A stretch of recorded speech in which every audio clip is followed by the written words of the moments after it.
오늘은 한화이글스의 유망주죠. 박준영 선수에 대한 이야기를 해보려고 합니다. 박준영 선수는 이제는 진짜로 뭔가 보여줘야 할 시즌이 다가오고 있는 상황이고요. 동기인 문동주 선수가 벌써 이제 선발 한 축을 자리 잡고 있는 거를 이제 생각을 하면 박준영 선수도 뭐 2라운더 출신이기도 하고 이쯤에서는 뭔가를 보여줘야 돼요. 이제 군에서 제대한 지 1년이 다 되어가고 있기도 하고요. 저는 이런 유형의 투수들을 굉장히 좋아해요. 이렇게 기골이 장대해가지고 체격으로 이렇게 찍어 누르는, 거기에다가 포심 구위 좋고 우한 정통파 투수.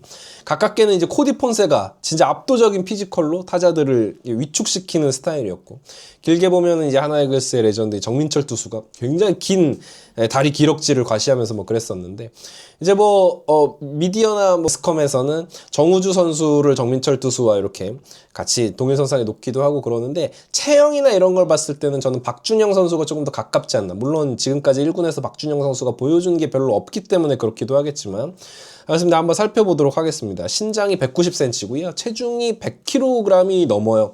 굉장히 건장하고 이 선수가 이 근육 자체가 굉장히 좋습니다. 그래서 이글스 TV에서도 보셔서 아시겠지만 덤벨 한 손으로 막 40kg 들고 막 이래서 류현진 선수가 저거 인간이 맞냐 뭐 이런 이야기를 하기도 했었고요. 그만큼 피지컬적인 부분이 타고났기 때문에 그 타고난 피지컬은 누가 가르쳐 줄 수가 없는 부분이거든요. 그러다 보니까 역시나 패스트볼 구속이 상당히 잘 나오는 선수입니다. 140km 후반대 평균 패스트볼 구속을 기록을 하고 있기도 하고, 최고 구속이 152km에 달하는 공을 던진다. 팔 스윙이 굉장히 짧아요. 뭐 길게 나오는 유형의 투수가 아닙니다. 그러다 보니까 공을 숨기는 동작이 호평을 받고 있어요. 혹자들은 그 부분 때문에 부상이 우려된다라고도 이야기하지만, 일단 뭐 그거는 까봐야 아는 것이고, 이 제구가 안정이 됐을 때 타자들로 하여금 충분히 현혹시킬 수 있는 투구 폼이다라는 장점이 있습니다. 그런 부분에서 이제 메이저리그의 루카스 지올리토 이야기가 많이 나오죠. 투구 폼에서는. 그렇습니다. 주무기는 포심 그리고 슬라이더가 많이 좋아졌더라고요. 이제 지난 시즌에 10월 3일이었죠. KT와의 마지막 경기, 144번째 경기에 선발로 등판을 했었는데, 그날 던진 슬라이더가 상당히 일품이었어요. 커브, 포크볼 이런 공들도 던질 줄 압니다. 높은 타점에서 떨어지는 커브라든지 슬라이더, 이런 브레이킹 볼의 궤적 자체가 상당히 위협적이다. 포심이 워낙 좋고 각도가 높기 때문에 이런 공들도 잘 맞아떨어지면 아주 큰 위력을 발휘할 수 있는 선수죠. 전형적인 파워 피처고요. 사실 포심 하나만 가지고도 타자들을 요리할 수 있는 선수예요. 근데 이 선수를 팀 내부적으로는 장기적인 플랜 속에서 선발 투수로 키우고 싶어 하기 때문에 레파토리도 좀 다양해야겠죠. 그래서 좌타자 상대할 수 있는 포크볼 연습하는 것도 상당히 중요해 보이고요. 고교 시절에 이 선수 세강고등학교 에이스였습니다. 그러니까 로컬 보이죠. 청주 세강고등학교를 나왔고 고등학교 2학년 때 이미 150km를 때렸던 선수입니다. 그래서 충청 팜에서는 최대어였어요. 그래서 뭐 신인 드래프트 2022 드래프트에 우리가 앞에서는 이제 문동주 뽑혔고 박준영 뒤에는 허인서가 뽑혔죠. 이 선수들이 이제 슬슬 코어로 자리를 잡아줘야 되는 시기가 도래하고 있습니다. 사실상 박준영 선수는 그 당시에 1차 지명급이다. 1차 지명 하위 라운드급에 충분히 뽑힐 수 있는 선수다라는 평이 있었는데, 박준영 선수를 우리가 이제 뽑을 수 있었죠. 이 선수가 재밌는 게 하나팬이라는 사실을 숨겼어요.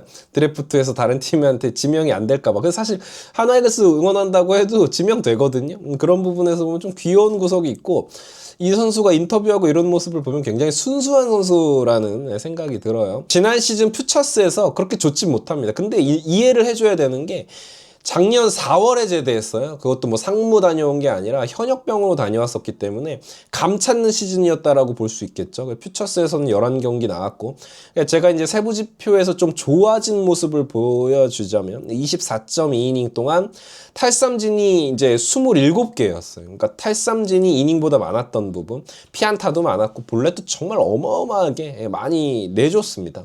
네, 뭐 이 선수는 워낙에 9위로 승부를 하는 선수고 아직 제구가 잡히지 않은 선수니까요. 그 부분을 잡기 위해서 노력을 할 것이고, 이번에 이제 1군 스프링 캠프에 참석을 한 이유가 다 있겠죠.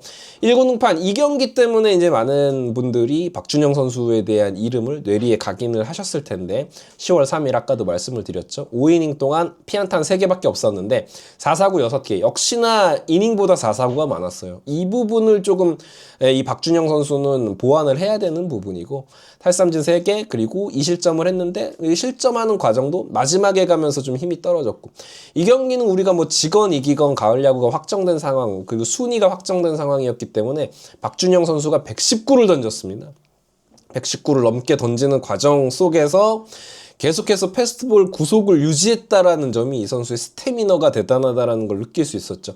보통 젊은 선수들이 오히려 길게 가져갈수록, 이닝을 길게 끌고 투구수를 많이 가져갈수록 구속 자체가 유지가 안 되는 경우들이 있는데, 이 박준영 선수는 그 부분이 아니었다.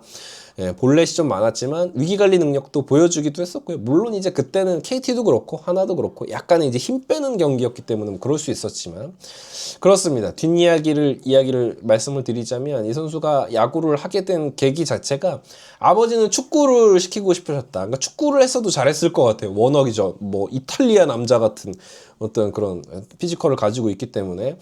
근데 이제 유산소 운동이 축구보다는 살이 조금 많이 쪘었어가지고 야구를 씨름도 했었다고 그래요. 그러다 보니까 씨름 선수들이 사실 그냥 뭐 살만 찌운 것 같이 보이지만 하체가 정말 대박이거든요. 근데 이 박준영 선수를 보면 하체가 굉장히 튼실하다는 걸 볼 수 있죠.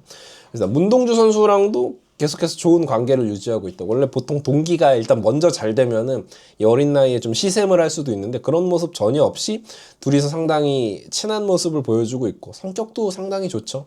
이 선수를 보면은 재밌는 것 같아요. 본인이 뭐 대전 공주님 본인 입으로 꺼낸 이야기거든요.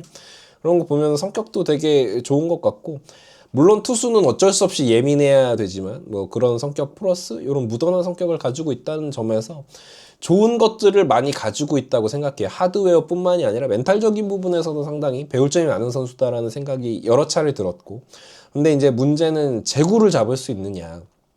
아까도 팔스윙 하는 궤적 자체가 굉장히 짧다고 말씀을 드렸는데, 결국 그 부분이 제구에 영향을 줄 텐데, 이런 선수들은 제구가 잡히기만 하면 정말 대성을 하거든요. 근데 제구를 잡아내는 과정이 굉장히 어렵기는 하죠. 근데 이 선수가 또 공부도 잘했다 그래요. 그러니까 운동부임에도 불구하고 중학교 때 내신이 300점 만점에 240점이니까 일단 확실한 건 저보다는 공부를 훨씬 잘했다.